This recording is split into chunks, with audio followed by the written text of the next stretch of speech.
In my family practice, I would often see my East Indian patients, the women come in with the newborns, and as I'm talking to them at the newborn visit, they'll be massaging their babies.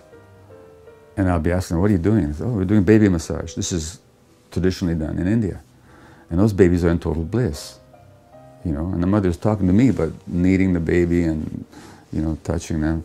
Now, there's a book by the British anthropologist Ashley Montagu called Skin, The Human Significance of Touch, that shows the importance of physical contact for babies, skin-to-skin contact, which, by the way, is why breastfeeding is so important. It's not just a transmission of nutritional goods to the baby's intestines.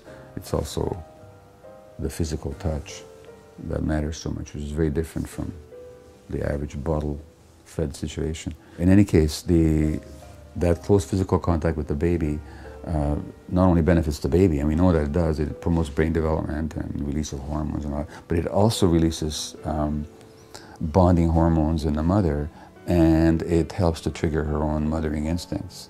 So these culturally ingrained traditional practices have a deep evolutionary purpose of making people, making children, making infants more secure, more connected, and mothers more attentive.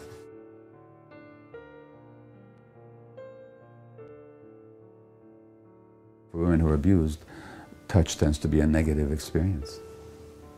So they will be afraid to touch their babies. And you know, in our society now, what we're seeing is the fairly low rates of breastfeeding and the increasing rates of cesarean sections. And what we're seeing here is not just a failure or imposition on the part of the medical profession, but we're also seeing a genuine discomfort of many women with their own bodies, which is one of the legacies of modern civilization. So people are genuinely afraid of physical experiences.